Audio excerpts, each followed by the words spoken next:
High বন্ধুরা, তোমরা সবাই কেমন আছো?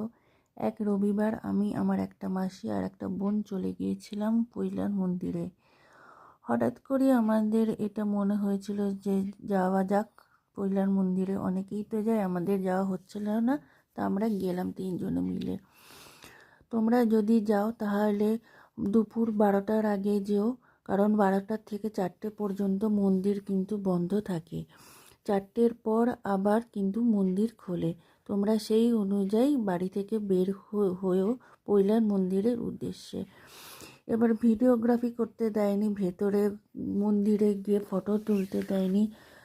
আমার প্রচণ্ডই মন খারাপ হয়েছে, কারণ অনেক সূক্ষ্ম সূক্ষ্ম কাজ, যারা হাতের কাজ করো বা যারা শিল্প ভালোবাসো তারা দেখলে বুঝতে পারবে যে কী সূক্ষ্ম সূক্ষ্ম কাজ, খুব সুন্দর করে নিখুঁতভাবে মন দিয়ে এই মন্দির নির্মাণ করা হয়েছে।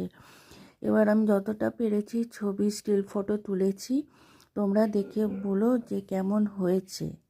ঠিক আছে, আবারও বলছি, ঠাকুরপুকুর 3 থেকে তোমরা 235 নম্বর বাসে করে একদম পৈলার মন্দিরে নেব, কারণ ঠাকুরপুকুর 3 থেকে কোনো অটো কিন্তু পৈলার মন্দিরে যায় না। তোমাদের তাহলে ভারত সেবাশ্রমের সঙ্গে নামতে হবে। তাই সেখান থেকে যদি কোনো অটো যায় তাহলে ওখান থেকে আবার অটো করে পৈলার মন্দিরে যেতে হবে। কিন্তু সবথেকে ভালো তোমরা যদি 235 নম্বর বাস যাও বা আমতলাগামী কোনো বাসে যাও, তাহলে একদম পৈলার মন্দিরের সামনেই তোমাদের নামিয়ে দেবে। তবে জিজ্ঞাসা করে নিও যে পৈলার মন্দির যাবে কোন বাস। এবার দেখে বলো যে কেমন হয়েছে, তাহলে সাবস্ক্রাইব করো, শেয়ার করো। আর তোমাদের একটা অনুরোধ, যেহেতু মন্দির সেজন্য একটু ভদ্র পোশাক পরে যেও, কারণ দেখতে খুবই বাজে লাগে। এটা তো কোনো বেড়াতে যাওয়ার জায়গা না, এটা একটা মন্দির। সেই জন্য যতটা পারো একটু ভদ্র পোশাক, একটু ঢাকা পোশাক পরে যেও। Thank you.